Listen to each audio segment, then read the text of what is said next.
সিংহ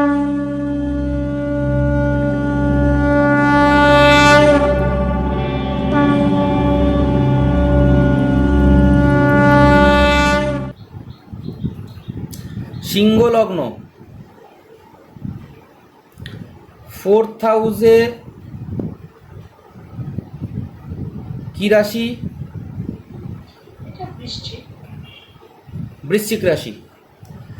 সিংহ লগ্ন, 4th হাউসে বৃশ্চিক রাশি। বৃশ্চিক রাশিটা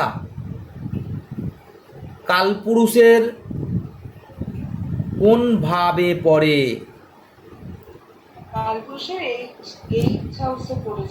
তার মানে কালপুরুষের 8th হাউসে পড়েছে, মানে এই ভাবেতে 8 নম্বর ভাবের কিছুটা ইম্প্যাক্ট চলে এলো, তাই কি না? এলো কি না?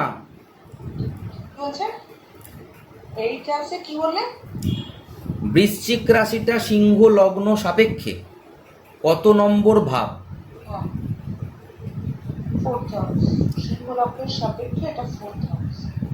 বৃশ্চিক রাশিটা কালপুরুষের সাপেক্ষে কত নম্বর ভাব? 8th house. তাহলে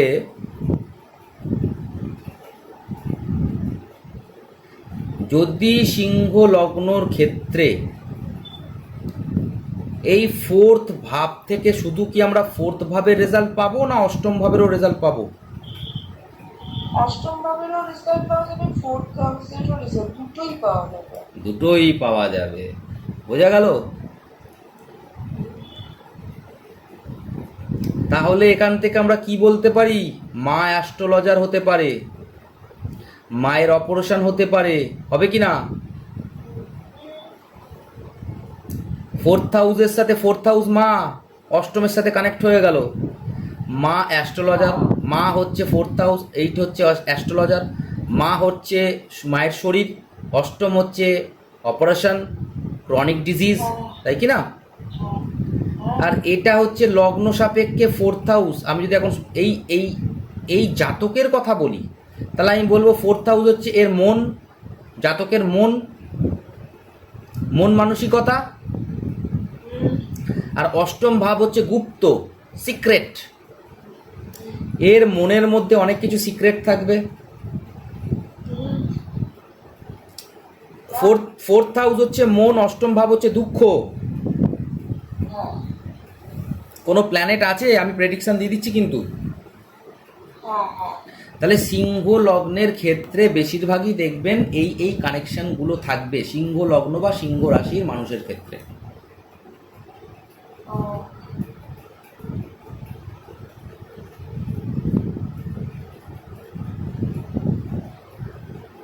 বোঝা গেল? কি বুঝলেন? হ্যাঁ হ্যাঁ করছেন নাকি না, মানে বুঝছেন নাকি শুধু হ্যাঁ করছেন? তারপরে সব ভুলভাল। বলুন এবার, আপনি বলুন, আমি দেখাচ্ছি। দিন এ নিন, ধনু লগ্ন করে দিলাম, নিন। যেরকম আমি বললাম সেরকমভাবে 4th হাউসকে এ করুন। কোন কোন ভাবগুলো 4th হাউসের ওপর ইন্ডিকেট করছে বলুন? ধনু লগ্নের উপর, ধনু লগ্ন যদি হয় তাহলে তার 4th হাউস হচ্ছে আপনার 12th হাউস। এবারে এই যে 12th হাউস, হ্যাঁ আগে বলুন ধনু লগ্নের 4th হাউস কোন রাশি? মীন রাশি। মীন রাশি।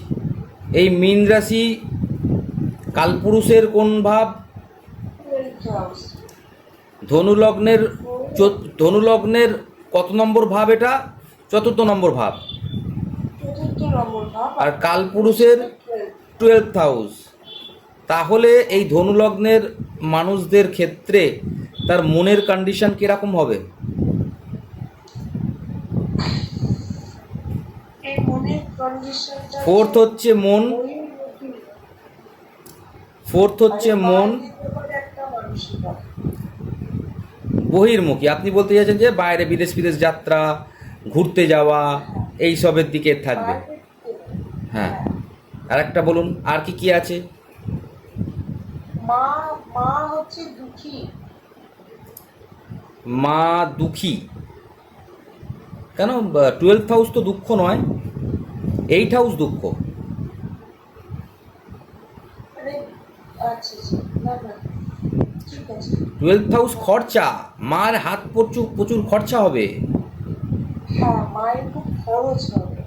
মা খরচা করবে বেশি, হ্যাঁ বোঝা গেল? হ্যাঁ। আর বলুন। তারপরে হচ্ছে মা একটু আইসোলেটেড পার্সন হতে পারে। Yes, isolated. মা একা একা থাকতে পছন্দ করবে, আধ্যাত্মিক জগতের মানুষ হতে পারে, ভগবানের মন্দিরে বসে বসে পুজো করতে পারে। হ্যাঁ 12th হাউস থেকে আমরা আইসোলেশন দেখি। তারপর বলুন। তারপরে মার পায়ের পাতা মানে ফিট যেটা হুম বলে, হুম সেখানে কোনো প্রবলেম আসতে পারে। জল জমতে পারে, ওটা তো জল তত্ত্ব। ও, মায়ের পাতায় জল জমতে পারে, জল তত্ত্ব নিয়ে কোনো সমস্যা হতে পারে। মায়ের পাতায় কোনো কারণে মায়ের পাতা নিয়ে বা মায়ের পা নিয়ে হসপিটালাইজ হতে পারে। 12th হাউস হচ্ছে হসপিটাল। হ্যাঁ পায়ের পা নিয়ে হসপিটালাইজেশন হতে পারে। বুঝতে পারছেন কিরকমভাবে প্রেডিকশন হয়? হ্যাঁ হ্যাঁ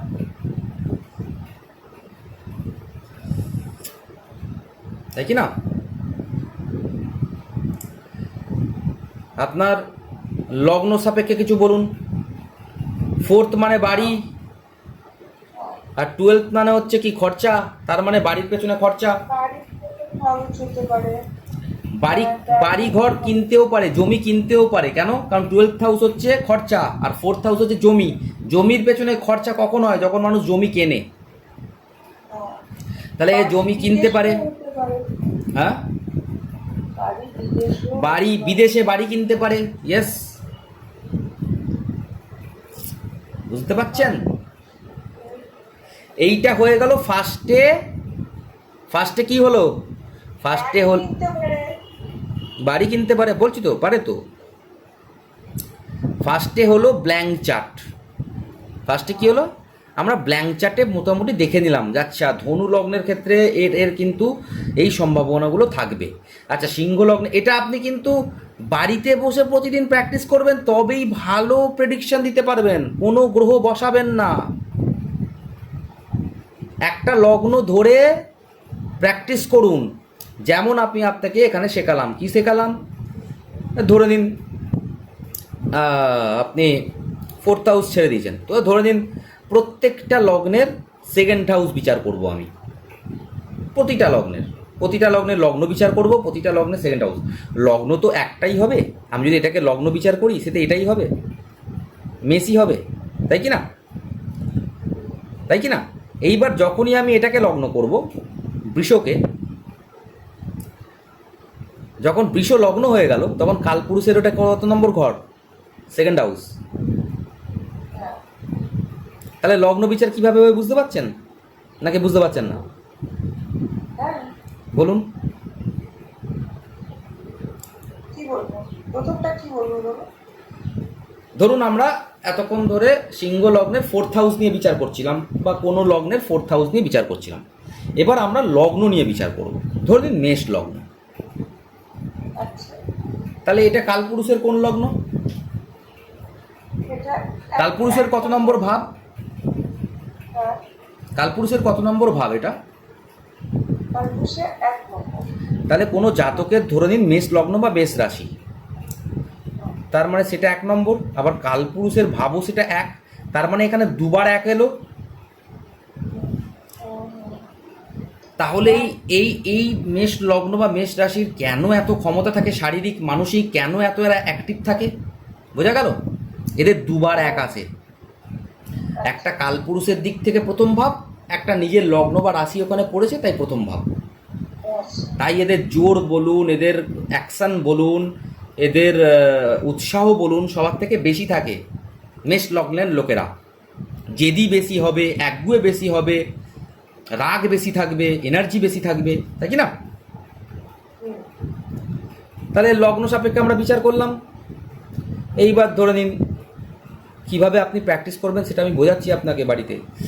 এইবার ধরে নিন বৃষ লগ্ন, কারো বৃষ লগ্ন কোনো জাতকের, তাহলে 1 আর 2 এই ধরতে পেরেছেন 1 আর 2। তাহলে এ কি মেষ লগ্নের মতন অত অত বেশি এ হবে এনার্জেটিক, অত বেশি লড়ক না? এর মধ্যেও থাকবে যেহেতু বৃষ লগ্ন, বৃষর চিহ্ন আছে, সেখানেও জিদ্দিপান থাকে, তাই কি না? কিন্তু এর মেষের মতন তো হবে না, কারণ মেষ যেমন কি, মেষের চিহ্ন হচ্ছে ভেড়া, আর এখানে দুখানা এক আছে। আর এর চিহ্ন কি? এর চিহ্ন হচ্ছে বৃষ, মানে হ্যাঁ। ষাঁড় বা নন্দী মহারাজ যাকে বলি। এরাও প্রচণ্ড শক্তিশালী হয়। নন্দী মহারাজ বুঝতেই তো পাচ্ছেন, শিব ঠাকুরের বাহন। শিব ঠাকুরের সবসময় মন্দিরের সামনে তার বিরাজমান, তাকে বিরাজ করানো হয়। সেও খুব, তারও মধ্যে খুব জিদ আছে, কিন্তু সেখানে সেকেন্ড হাউসও আছে। তাহলে সেকেন্ড হাউস মানে কি? অর্থ, কুটুম, খাওয়া দাওয়া, ছোটবেলাকার সংস্কার, বোঝা গেল? তাহলে এর সাথে কে কানেক্টেড হয়ে গেল?